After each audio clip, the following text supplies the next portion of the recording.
menyukai medan elektromagnetik, belajar itu integralnya sampai lipat 3, lipat 4, kemudian ilmu matematika belum itu yang statis. Kalau yang sudah kompleks seperti persamaan Maxwell gitu kan ya, tentang gelombang yang merambat. Itu kan kompleks. Nah, jadi dengan Maxwell itu kita bisa menjelaskan em, perambatan gelombang. Perambatan gelombang itu kan dasar dari telekomunikasi. Dan nah, ini salah satunya elektromagnetik klasik. Maxwell gitu loh, ada 4 gitu, divergensi, divergensi E, divergensi H, kemudian curl E, kemudian curl H, itu ternyata itu sungguh persamaan yang luar biasa, bisa menjelaskan tentang dinamika gelombang, perubahan antara medan E dan medan H. Jadi mereka ini berputar begini dalam perambatannya. Wah, keren ini dengan persamaan untuk bisa dijelaskan tentang misalkan cahaya sebagai gelombang. Wah, tapi ketika nanti itu di terminalnya nggak bisa lagi sebagai gelombang. Dengan Maxwell ini kita bisa belajar antena untuk komunikasi radio. Ada polarisasi, polarisasi berdiri, polarisasi horizontal, kemudian ternyata itu bumi itu bisa atmosfer itu yang bisa memantulkan gelombang radio itu apa ini? Bagian lapisan yang mana?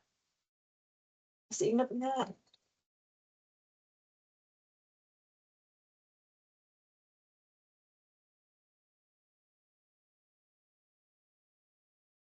Ada yang ingat itu bagian apa ya? Ionosfer, stratosfer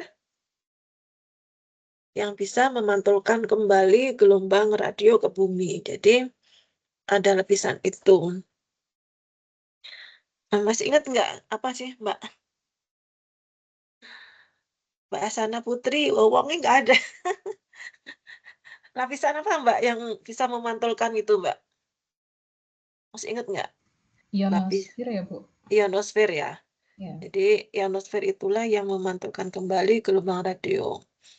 Nah, kalau kita memancarkan gelombang ke angkasa gitu ya, untuk mengendalikan satelit di ruang angkasa sana itu berarti harus gimana ya caranya? Kalau kita menggunakan gelombang radio apa yang bisa atau yang bisa mengendalikan zaman dulu belum ada laser, yang Voyager itu pengendaliannya pakai apa? Gelombang radio juga ya, tapi ada yang bisa keluar angkasa.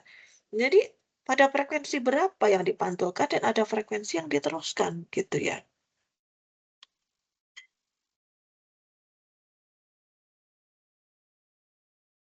Nah, ada yang sekarang ini chargingnya itu nggak perlu pakai kabel-kabel. Nah, cukup menggunakan elektromagnetik, gelombang elektromagnetik melalui radio. Kan? Nah, kan keren ya. Jadi kan sebenarnya charging itu mengisikan elektron ke dalam sel baterai kan, ke fuel cell. Nah, itu eh, caranya gimana?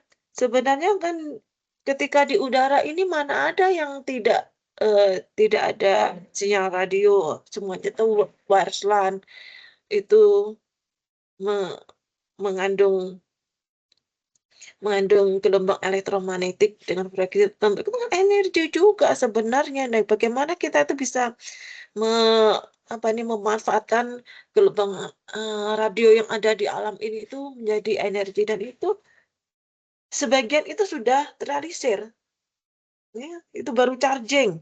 Nah, pada waktu yang beberapa waktu yang lalu saya tuh eh, membaca artikel tentang pengiriman energi yang menggunakan apa? Menggunakan BTS. BTS bukan yang Korea itu ya. Jadi melalui gelombang gelombang radio. Wah, ini kan keren ya.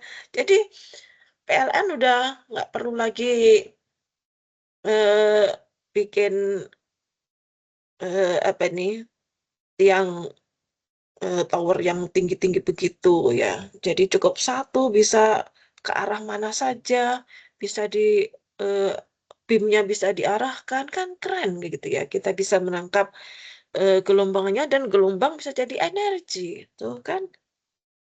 Kan E sama dengan H kali F, frekuensi, kan begitu. Dampak pada filsafat ilmu memberikan dasar universal untuk banyak teknologi modern, mengembangkan deterministik dalam perhitungan gelombang elektromagnetik. Nah, begitu ceritanya. Jadi dikaitkan elektro, kemudian filsafat ilmu. Ya, kemudian elektronika digital. Mana ada sekarang dia nggak pakai digital, dagang digital, bisnis digital, semuanya serba digital. Nah, ini fokus pada digitalisasi sinyal dan data yang didasarkan pada teori Boolean, pilihan logik dan arsitektur komputer oleh von Neumann. Pernah dengar ini? Boolean logic, gerbang logik AND OR. 1, 1, 1, 0, 0, 1, kemudian 1, 1. Kalau 3 digit bagaimana? Kemudian kalau misalkan, eh, kan akhirnya kan tahu itu, 2 pangkat 3, 2 pangkat 4, 2 pangkat 8, 2 pangkat 16, dan seterusnya. Nah, misalkan untuk memperoleh, supaya kita dapat, eee, sinyal wires LAN gitu kan sebenarnya terjadi perebutan ya, contention. Nah, itu dia ketika kita terjadi perebutan itu, berapa lama kita menunggu? Nah, itu 2 pangkat 2 pangkat berapa? 2 pangkat 8, 2 pangkat 16 kurangi 1 begitu. Itu probabilitasnya. Dan kemudian dampaknya pada filsafat ilmu, nah upacara, informasi diproses dan disimpan. Nah, kalau, yang digital ini kita sudah nggak, eee, kita bisa menyimpan secara magnetik. Contohnya apa? Kaset. Kemudian, piringan hitam, isinya lagu, kaset yang, bisa secara manual juga itu, kaset recorder. Kemudian berubah menjadi, floppy disk. Tahu nggak floppy disk? Ini tahu nggak? Floppy disk itu apa?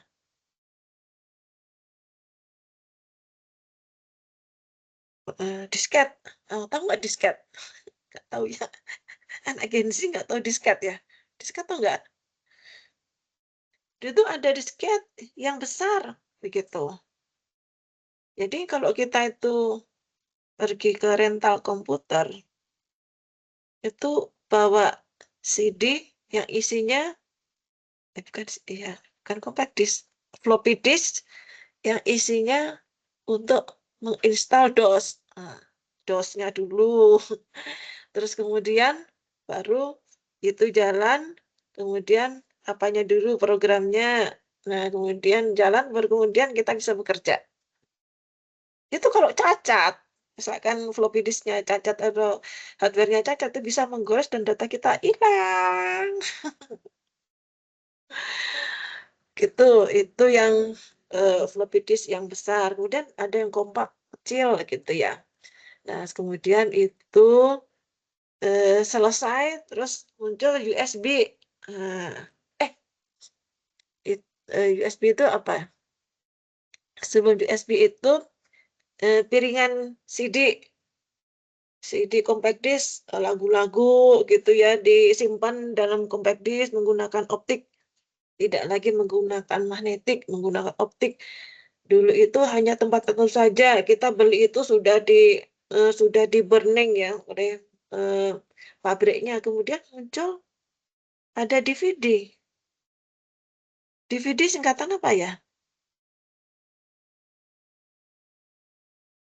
DVD ada DVD itu kita bisa melakukan burning data gitu, menyimpan data dalam disk, ya dalam disk. Jadi bisa mampu menyimpan banyak gitu. Akhirnya muncul di mana-mana itu terjadi pembajakan, hijack. Pembajakan apa, film, lagu dan sebagainya itu, wah sudah jadi yang namanya HKI itu sudah lewat. Jadi akibat teknologi juga plus minus. Nah, setelah itu muncul apa? USB. USB itu saya punya masih isinya tuh hanya 250 mega, ada 500 mega, sekarang itu sudah order tera. Giga dulu baru kemudian tera. Rasanya tuh udah punya USB itu USB itu singkatan apa sih? Universal SB-nya itu apa? Disimpan dalam tempat yang kecil begitu. Kalau CD kan masih besar. Ini semakin kecil tapi isinya semakin banyak begitu. Nah, ini menggunakan konsep apa? Nah, optik sudah. Ya, optik sudah, kemudian USB itu cara kerjanya gimana? Kemudian sekarang ini SSD. Tempat penyimpanan itu dulu menggunakan hard disk. Hmm, hard disk masih berputar begitu, kalau kehilangan tertentu cuma muter, nggak dapat datanya. Yang lebih cepat lagi, karena mmm, umur dari hard disk itu juga terbatas. Itu kan magnetik kan kerjanya, terbatas sehingga perlu yang lebih cepat, SSD gitu ya. SSD singkatan apa ini? Pakai charge and discharge, muatan langsung bisa aksesnya tuh cepat. Tapi begitu ada masalah, umurnya terbatas, lebih terbatas daripada hard disk, sehingga begitu ada masalah, data kita hilang semua. Nah, jadi tidak ada satu teknologi itu masih sempurna.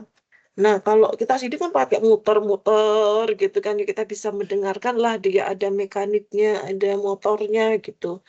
Nah, tapi dia ternyata lebih reliable daripada yang SSD. SSD cepat, tapi begitu ada masalah data hilang, udah bye-bye saja.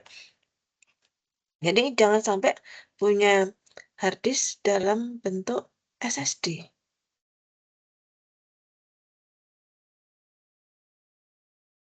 Nah, ini sudah lewat. Nah, pengolahan sinyal data.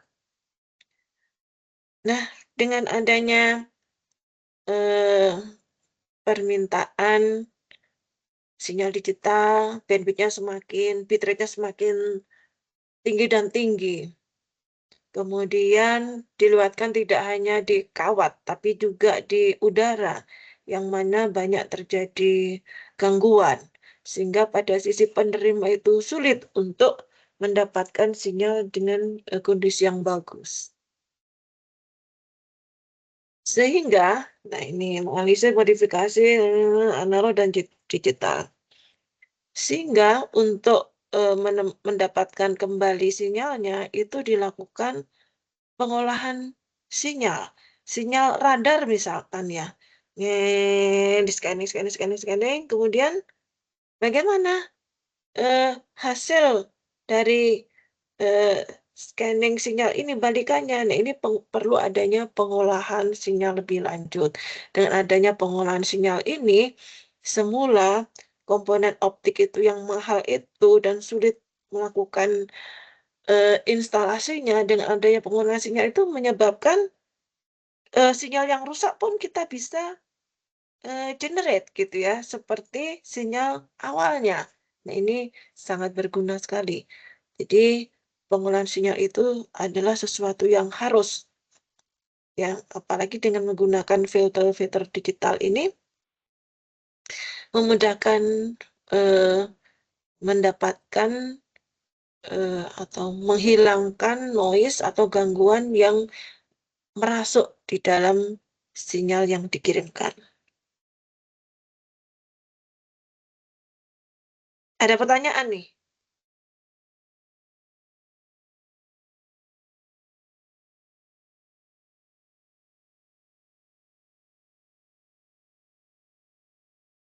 Tidak ada?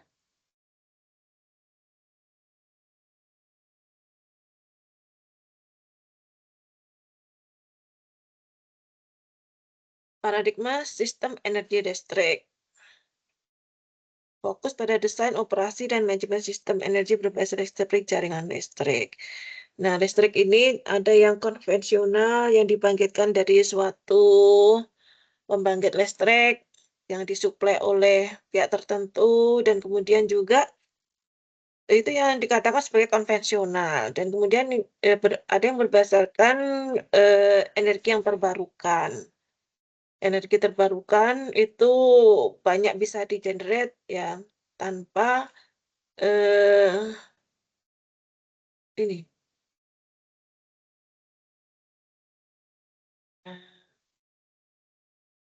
Yang namanya terbarukan itu bisa diperoleh energi itu berdasarkan konversi dari energi yang ada di alam ini.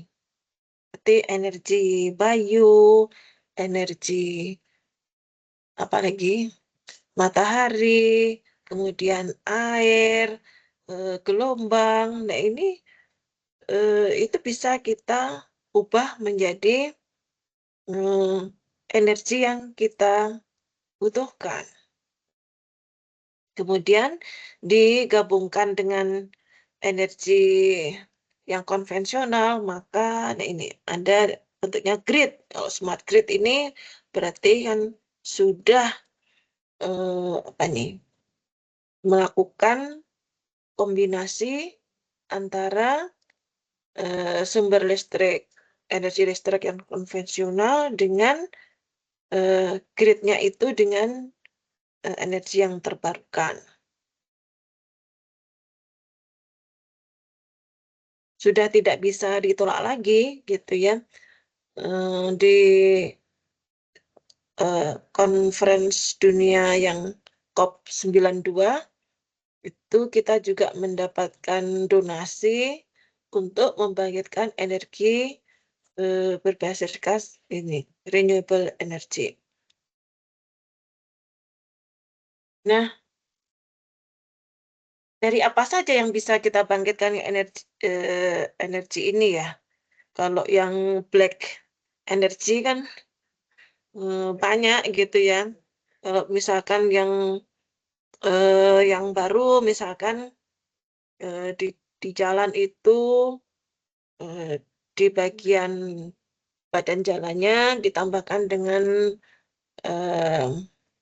semacam pedal-pedal begitu ketika dia di kendaraan itu melewati, dia akan memutar generator. Generator itu akan membangkitkan listrik, begitu.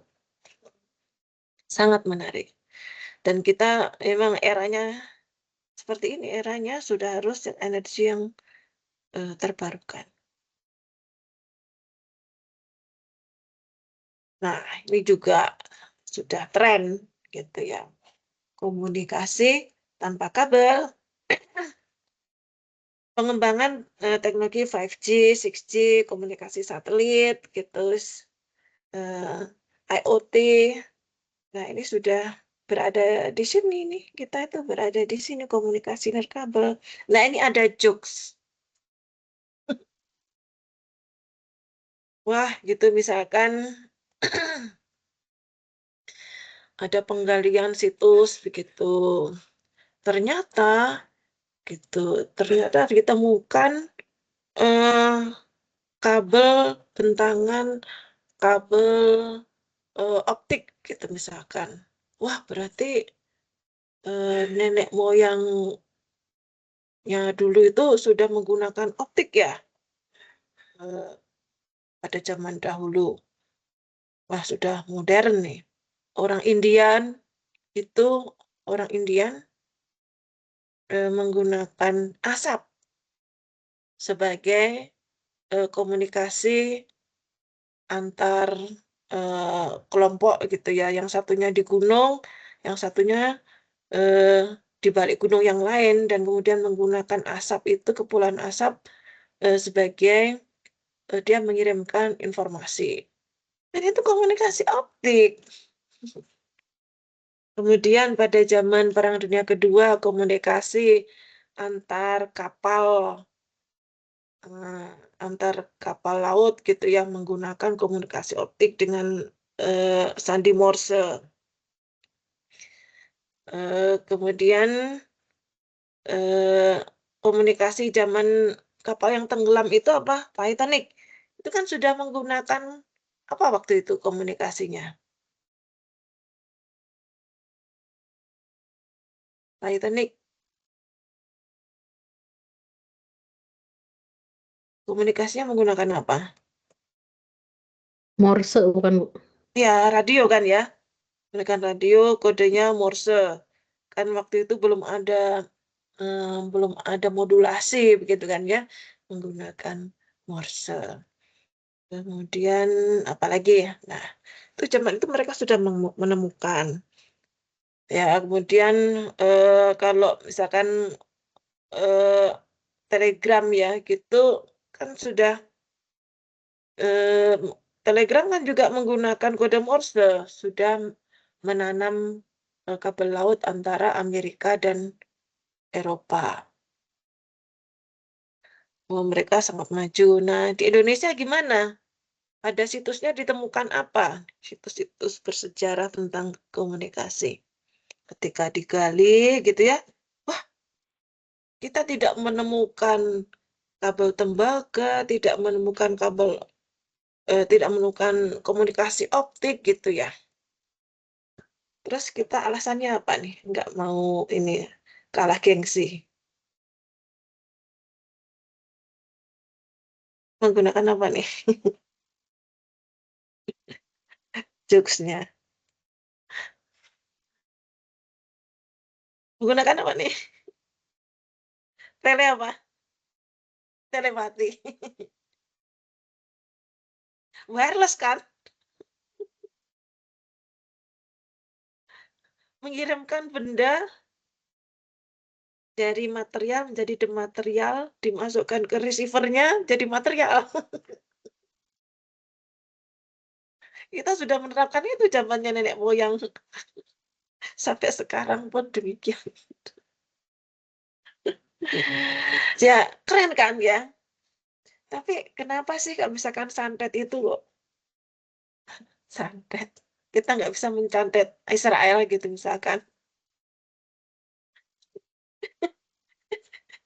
Kan kenapa ilmu telepatinya itu nggak bisa menyeberang lautan? Katanya tuh begitu, nggak bisa nyeberang lautan. Karena di laut itu banyak jin. Memanfaatkan kan jin ya Mas Ali ya. Jadi mereka nggak ada handshaking gitu dengan jin yang di laut gitu, bahasanya beda gitu. Komunitasnya beda, jadi nggak bisa mengirimkan kabar. Just joking. Jadi kita tuh sudah menguasai wireless zaman dulu.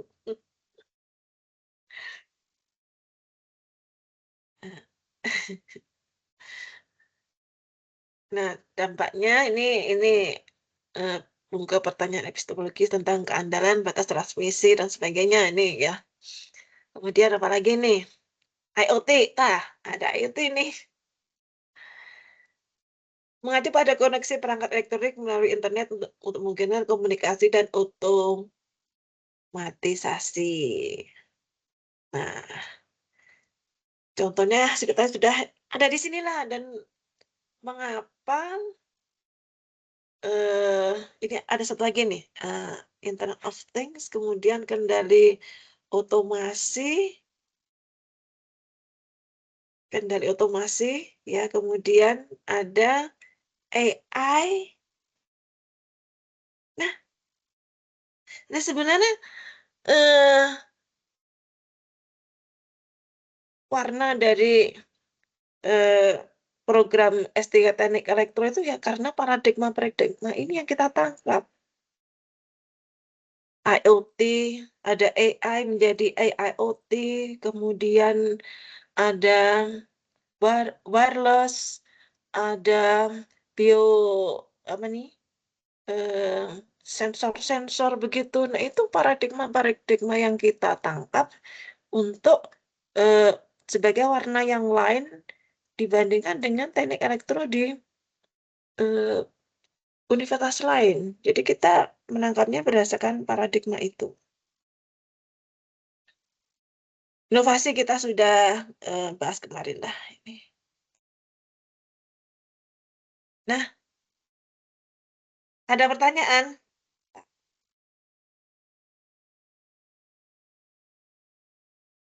Paradigma, paradigma ilmu pengetahuan, paradigma di teknik elektro. Kemudian misalkan terjadi paradigma, eee, child free. Pernah dengar itu? Sehingga di Korea itu, di Jepang juga penurunan angka demografi dan bahkan diramalkan jika itu tidak dibenahi, maka di akhir abad ini Korea Selatan itu akan finish, tidak akan lagi negara Korea Selatan karena penduduknya itu akan habis. Dan karena paradigma itu juga Jepang, orang-orang anak-anak muda Jepang tidak mau menikah karena, mmm, mempunyai anak itu merepotkan, pengennya bersenang-senang gitu, sehingga mereka mmm, kekurangan tenaga untuk mengelola negaranya. Di sana begitu, "Oh, kita penduduk banyak, oke kita ekspor ke sana." Tapi itu saja tidak sembarang orang yang dipilih yang skillful. Nah, sampai seperti itu teman-teman. Ya paradigma itu ya mesti kita tangkap gejalanya apa gitu ya. Apakah ini baik atau buruk? Nah, itu tergantung dari kita. Paradigma itu ya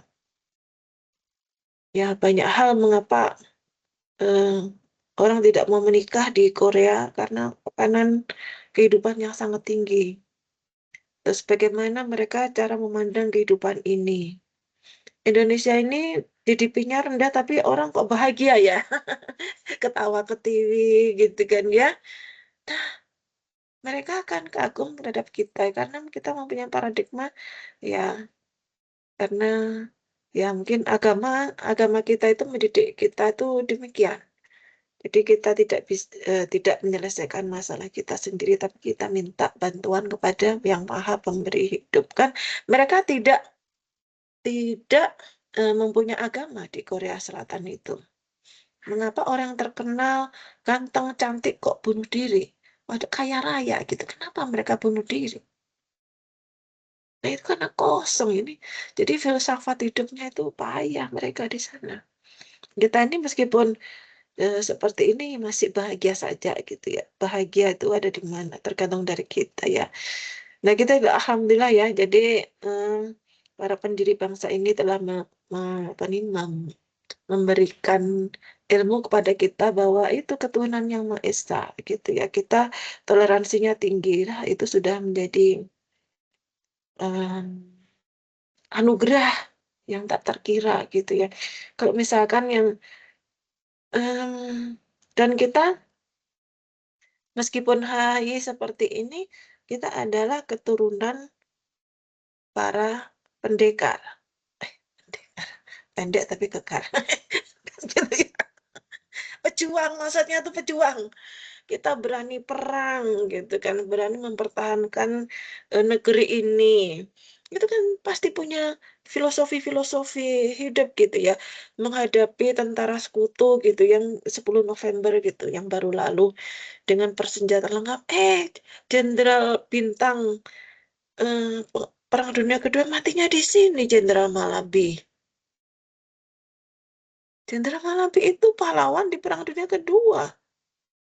Itu terbunuh di sini. Gitu loh. Jadi betapa kita ini hebat ya kalau kita mengamalkan apa yang pendiri bangsa ini ya. Kita harus survive. Kita sudah punya negeri ini punya segalanya, tapi kenapa kita kok miskin? Nah, itu ada yang salah gitu ya. Ada yang salah kelola. Mestinya yang kaya raya ini kenapa kok jadi banyak yang miskin? Nah, filosofinya gimana ini? Hmm, filsafat, falsafah negara, Pancasilanya itu tidak dilaksanakan ya. Misalkan keadilan sosial bagi seluruh rakyat Indonesia. Jadi ada semacam rekayasa-rekayasa politik sehingga itu tidak terjadi. Dan ada pergantian pemerintah, ada pemberontakan di mana? Syria. Kan ini Arab Spring gitu ya. Itu yang paling lama di Syria, yang di Saudi udah dibunuhi semua. Sudah meredup. Tapi meskipun meredup, tetap aja kerajaannya digantilah dibalik yang semula itu konvensional sekarang yang dikatakan modern gitu di Arab Saudi. Betulkah modern itu begitu? Nah, itu ya teman-teman. Jadi filsafat itu perlu ya, perlu gitu ya. Kalau misalkan dihadapkan suatu masalah, kalau kita tuh nggak punya akar, kita akan ombang-ambing. Meskipun nanti kita itu misalkan ada masalah yang terbaru gitu, nanti itu cari akarnya gitu ya. Akar. Ya filsafat itu ilmu untuk mencari akar-akar itu. Begitu teman-teman. Ada pertanyaan?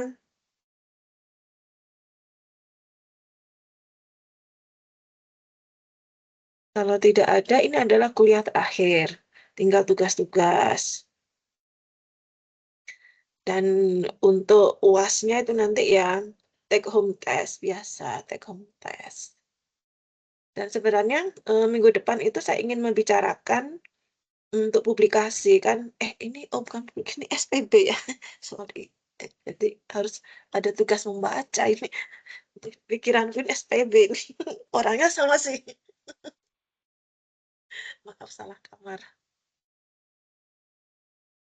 Ada pertanyaan kalau enggak saya akhiri teman-teman. Jadi ini harus banyak membaca, membacanya itu yang happy gitu loh.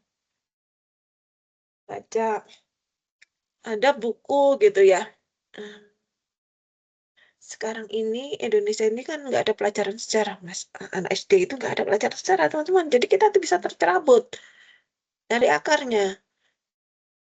Jadi nggak tahu sejarah, matematika, nggak bisa, ilmu alam juga apalagi gitu ya. Ini sangat berat nih, jadi engineering zaman sekarang ini, gimana kita menghadapi em, anak-anak yang hanya bisa happy-happy gitu ya, menggunakan gadget, menggunakan ya, nah itulah. Jadi pendidikan itu filosofinya tuh harus masuk. Kalau enggak itu jadi operator aja gitu. Yang dilihat itu hanya permukaannya saja. Jadi eh, selama 10 tahun ini menghasilkan apa gitu ya dengan MBKM itu. Ya ada yang perlu, tapi untuk yang dasar ini kita kehilangan, benar-benar kehilangan. Jadi teman-teman, misalkan yang punya anak-anak masih kecil SD itu harus didamping ini kembali lagi ke fitrahnya, harus pintar membaca, berhitung, kemudian, akhlak akhlak ini, yang pinter akhlak itu sebenarnya yang utama ya, akhlak ini utama. Akhlak itu kan mendasari etik sebenarnya itu. Etik itu adalah akhlak. Akhlak itu kan pasti ada dasarnya dikatakan akhlak itu, ada sumbernya. Kalau etik itu menjadi benar salah itu kadang, eee, tergantung konvensinya. Etika. Etika itu, berdasarkan perjanjian. Jadi menurut saya itu akhlak. Kalau misalkan ada yang tidak naik kelas gitu ya, kemarin kan nggak boleh nggak ada yang naik kelas. Semuanya itu harus naik kelas, anyway gitu. Jadi membuat, eee, muridnya itu happy, tapi pencapaiannya tidak ada gitu ya. Karena di bukankah pendidikan itu pemaksaan? Betul nggak pendidikan itu pemaksaan? Setuju nggak? Kalau nggak dipaksa gimana? Yang ada input, ada output-nya yang kita inginkan. Ya kalau nggak dididik, nggak pakai metode tertentu kan nggak bisa memperoleh sesuai dengan target. Nah, kita mau meniru pendidikan ala-ala, Nordik, negara-negara Nordik. Tapi fasilitas, guru, dan sebagainya itu tidak membersamai, ya nggak jadilah. Pengennya yang happy-happy doang. Jadi itu aku nggak bisa membayangkan nanti aku mendapatkan siswa yang nggak bisa berhitung, nggak bisa fisika, nggak memahami ini, terus gimana aku ngajarnya? Ini sudah terjadi ya teman-teman, aku ngajar misalkan mata kuliah perancangan, apa yang diomongin, aku ajak ke tempatnya, nah engineering kan harus tahu dulu ya barangnya dulu, untuk bisa nanti itu kita bicara konsep gitu ya. Diajak ke tempat yang mengerikan, yang jijai, gitu. Misalkan di mana itu, pengolahan sampah gitu kan ya. Mereka menghindari itu, aku ngomong apa gitu, laporannya itu apa.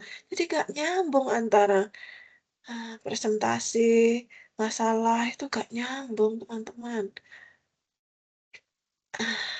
Aku harus gimana gitu ya, juga antara masalah dengan solusi gak nyambung.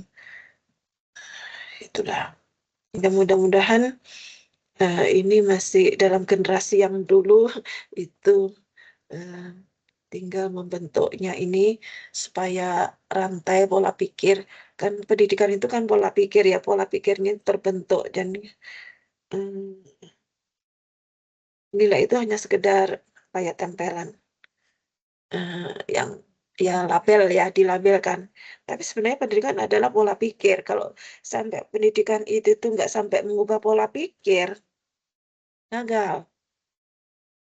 Pendidikan itu gagal.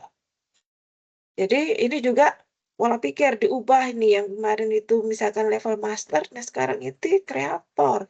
Karena level taksonomi belumnya untuk S3 itu harus to create.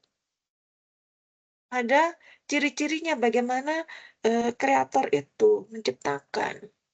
Mengapa menciptakan? Karena harus menemukan sesuatu yang baru, ada kebaruan di sana. Nah, itu. Itu level yang tertinggi. Jadi tidak ada pendidikan lagi setelah ini. Jadi berat. Berat berat berat. Harus benar-benar nih. Jadi kalau misalkan memanfaatkan waktu yang tersisa ini untuk konsultasi kepada para pembimbing, calon pembimbingnya, silahkan gitu ya. Karena saya sudah menyurati kepada mereka untuk menerima, untuk memperdalam, meluruskan tentang konsep yang diajukan, pada pra proposal, gitu, teman-teman. Nah, janjian dulu, baik onsite maupun online. Nah, begitu, teman-teman. Ada pertanyaan? Jadi, tugas kami adalah mengubah pola pikir. Nah, itu. harus banyak tugas gitu. Karena tugas itulah akan memberikan insight, latihan. Kok cuma insight, bisa jadi lupa nih, harus di groundingkannya itu dengan tugas-tugas.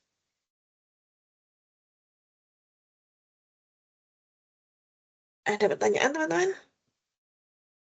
Kalau tidak ada, maka materinya filsafat sudah saya selesaikan, tinggal tugas-tugasnya meluruskan atau diskusi begitu. Terima kasih. Ya, masih banyak kekurangan. Saya sendiri juga harus belajar, banyak membaca juga. Karena satu kayak gini nih, paling paling tidak satu buku harus saya skimming gitu, scanning. Untungnya ada tool. Nah, tapi yang namanya ChatGPT itu belum tentu benar. Nah, jadi harus cocokkan nih. Hanya membantu saja. Oh, slide-nya aku tinggal copy paste. Ini bener nggak gitu ya. Nah, itu yang judgement-nya itu ada di kita. Ada yang saya tanya itu dia nggak bisa jawab. Ntar aja bisa jawab nggak sih? Jawabanmu salah, saya gini kan. Berarti dia database-nya nggak ada yang di training itu. Berarti bikin soal tuh yang nggak gitu sampai ChatGPT itu nggak bisa jawab. Itu baru soal yang harus di-create zaman sekarang. ChatGPT nggak punya data. Itu baru kita bikin soal. Terima kasih. Wassalamualaikum warahmatullahi taala wabarakatuh. Waalaikumsalam. Waalaikumsalam warahmatullahi wabarakatuh. Terima kasih Ya, banyak, Bu. sama-sama. Bu. Sini, Bu. Enggak.